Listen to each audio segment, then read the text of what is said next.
Hey guys, welcome back to our another video দেখে তো বুঝতেই পারছো আজকে কোথায় এসে পড়েছি। তো অনেকদিন ধরেই আসলে আমার ইচ্ছা ছিল পিৎজা বার্গ যাওয়ার, বাট সময় হচ্ছিল না। তো আজকে টাইম পেয়ে আম্মু আর ছোটো বোনকে নিয়ে চলে গেলাম পিৎজা বার্গে। অ্যান্ড ইউসি এই আউটলেটটা কত সুন্দর। আজকে কিন্তু আমি পিৎজা বার্গের ওয়ারির আউটলেটে আসছি। অন্য আউটলেটে আগে যাওয়া হলেও ওয়ারির আউটলেটে আমার কখনো যাওয়া হয়নি।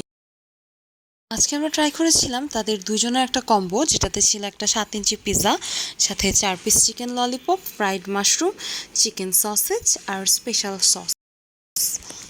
পিৎজা বার্গের খাবার আমার সবসময় খুবই ভালো লাগে। তো আজকে আমরা যে কম্বোটা নিয়েছিলাম এটার খাবারগুলো বেশ ভালো ছিল। প্রথমেই আমরা ট্রাই করেছিলাম সেটা হচ্ছে ওদের একটা 7 ইঞ্চ পিৎজা। এটা 4টা স্লাইস করা ছিল, অ্যান্ড স্লাইসগুলোর সাইজ মিডিয়াম ছিল। মানে হ্যাঁ, দুইজন বা আপনারা যদি সাথে আরেকটা পিৎজা নেন তাহলে 4জনও ইজিলি এই কম্বোটা ট্রাই করতে পারবেন।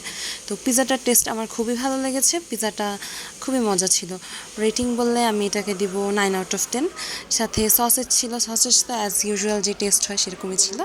আর সাথে যে ফ্রাইড মাশরুম ছিল, এটা মেনলি সটে মাশরুম ছিল, তো সটে মাশরুম আমার ভালো লেগেছে। আর চিকেন ললিপপটার টেস্টও কিন্তু খুবই ভালো ছিল। ওভারঅল আমার খাবার খুবই ভালো লেগেছে। তোমরা কি এই প্ল্যাটারটা ট্রাই করেছো? করলে তোমাদের কেমন লেগেছে কমেন্ট করে জানাতে কিন্তু ভুলবে না। আর যারা এখনও আমার চ্যানেলটা সাবস্ক্রাইব করোনি, please subscribe my channel and click on the bell button so that আমার কোনো ভিডিও তোমরা আর মিস না করো। সো নেক্সট তোমরা কোন রেস্টুরেন্টের ভিডিও চাও সেটাও কিন্তু আমাদেরকে কমেন্ট করে জানিয়ে দিতে পারো। বাই, ভালো থাকবেন সবাই। So that's all for today.